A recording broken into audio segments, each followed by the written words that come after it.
Brain's proposal. We have to do something, I reclaim. Uncle Jasper just finished summarizing how the Queen, the same Queen who holds Sarah's mom, once held him captive.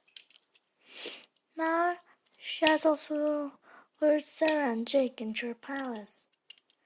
What are we going to do? A voice sounds frantic as I pace the room. Uncle Jasper appears similarly concerned. He massages his temples, deep in their contemplation.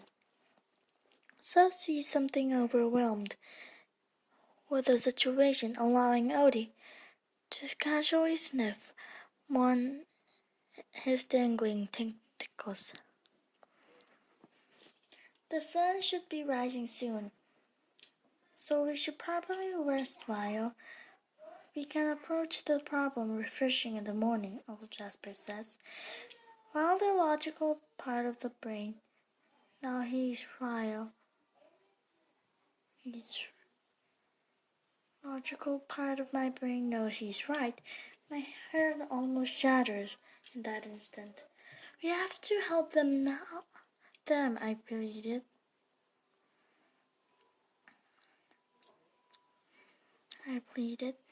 We will, Jasper sighs, but we can't accomplish this alone. We're going to need assistance. He glances slowly at Seth, which jolts to attention as if Jasper has just nabbed him with a rubber band. I discern that you're suggesting what you're suggesting, Seth grumbles. And you can see this instant. The remnants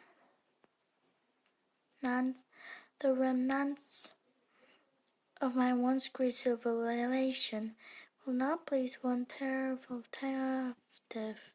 tentacle on that woman's solid land. We're a noble race that values our existence. Imagine how far the solitary will spread if she has the power of children's imagination and we're behind her. The desert is vast, Seth retorts, staring at Uncle Jasper with an intense determination that must stem from unbridled fear. What about all the cephaloids in the Queen has already influenced the transformation into those horrific creatures, Uncle Jasper asks. You have no grantors that their transformation can be reserved, Seth warms. No, but doing this is better than doing nothing. At least if you help us, there's hope. The possibility that you can return them to the natural state. Seth ponders his absent-mindedly, swaying his tentacles back and forth under the table. An action Odie finds too tempting to resist. He gives one a curious gentle nip, and Seth screeches like a frightened child. The incredible tension filling the room breaks with Uncle Jasper, and I can't help but laugh. It starts as a snicker, grows into a giggle, then ends with us holding our sides, whipping tears from our eyes. That repulsive mongrel bit me, Seth screeches, holding his tentacle. You laugh harder. Why do you consider this hilarious? Don't be like that, Uncle Jasper says. Odie wants to help us too.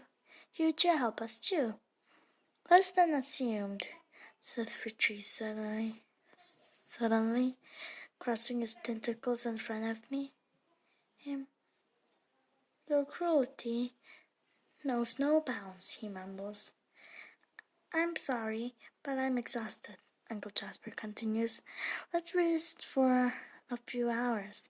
Then we venture to locate the rest of Seth's clan.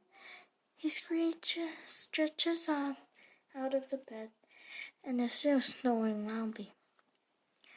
Despite his anger, Seth is still lumbering too. Accident. Closing my eyes. Impossible. Too much has happened, and I can hardly contain my desire to find Jake, Sarah, and Sarah's mom, Anna. I can visualize them clearly. Jake, every optimistic and excited for life.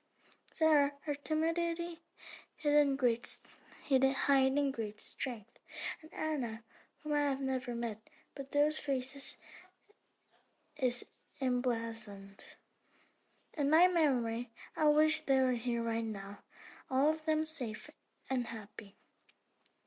As I imagine Menders, the soft sparkling sun begins to shift, and purple on vision.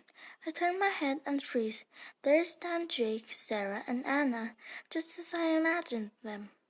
Jake smiles and waves, and it looks like he's trying to speak.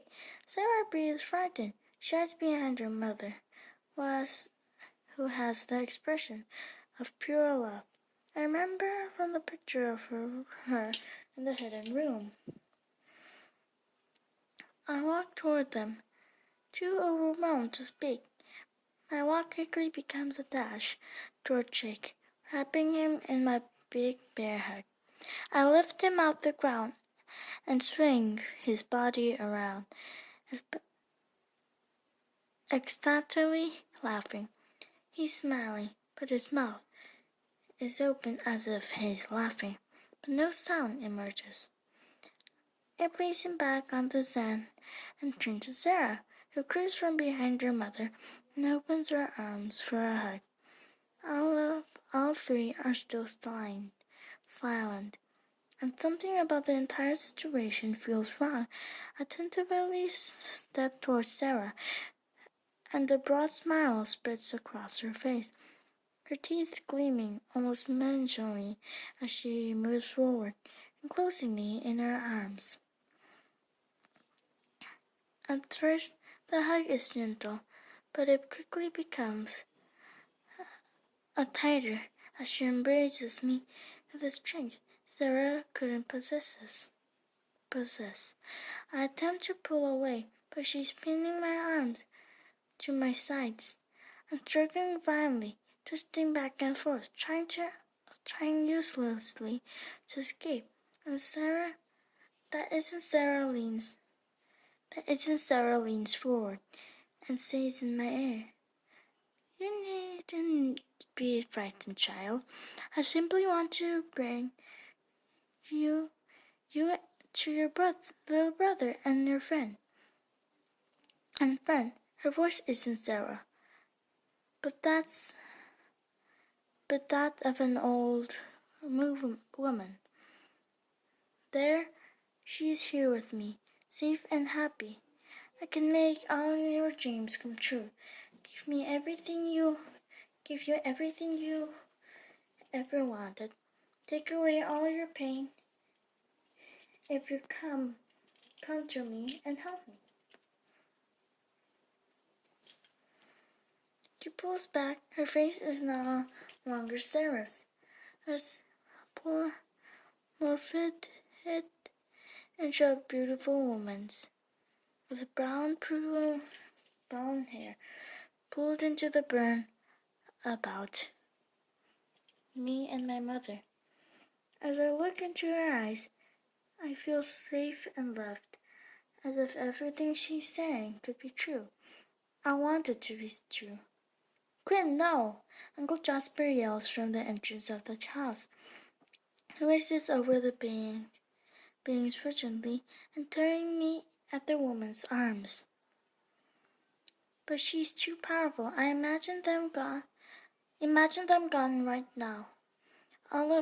All three of them. Imagine them turning into sand again. Hurry.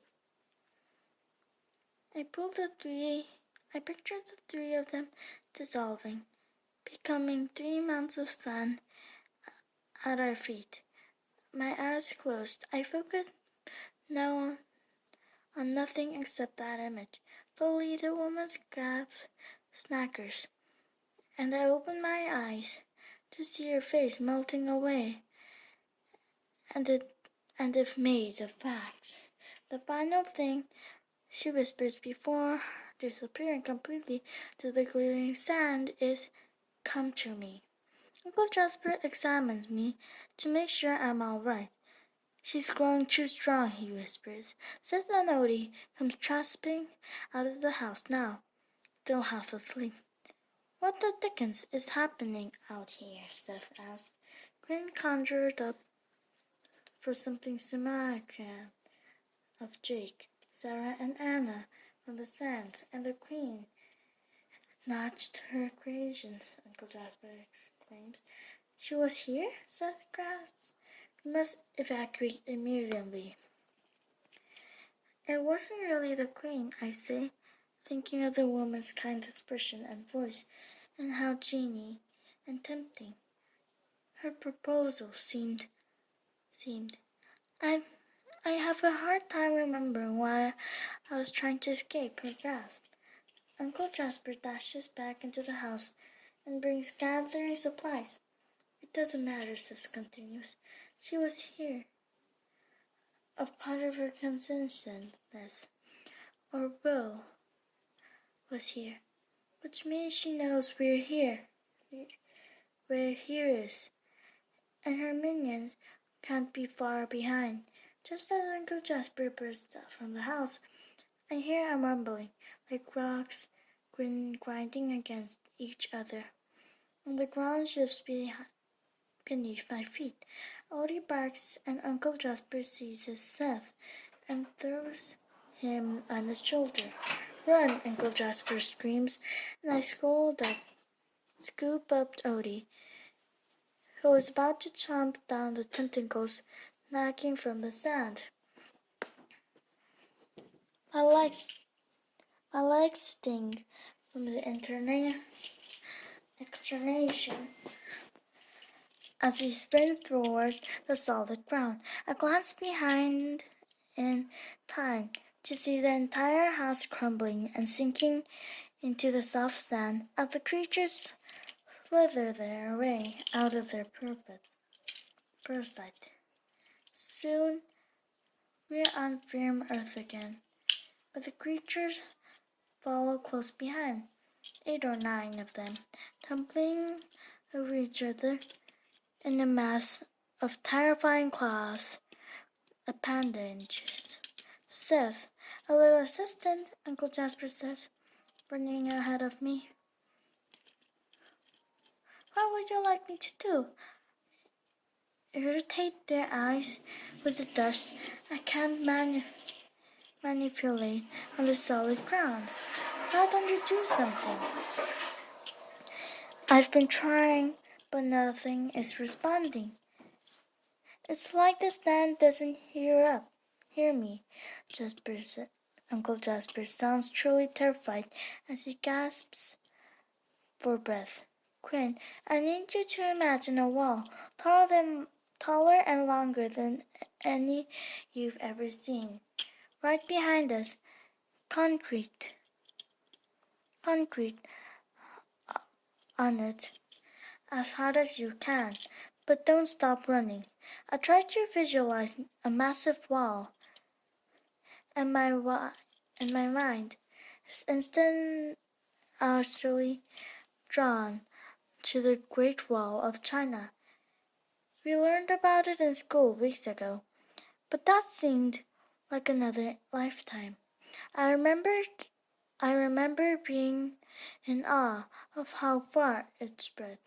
The thick stone walls snaking across the countryside, and how many different parts there were. And how many different parts there were. I imagine them. We're running away from the wall, but it's following, growing taller and thicker the farther we go. A A grinding rumble, similar of what I heard before fills my ear, but this time it's followed by an explosion. Dust, dirt clouds, and stones shower down, and we try to shield our heads as we sprint. Then Uncle Jasper freezes, my chest heaving, and I slow down as I pass him, and turn around to see an immense wall, just as I imagined it, blocking out early morning sky. It stretches far off into the distance of the either side. The creatures are now nowhere to be seen. Did I do that? I ask between breaths. Uncle Jasper simply nods, his hand on his hips. My dear child, says the admiration clear in his voice. This is a world you can do anything.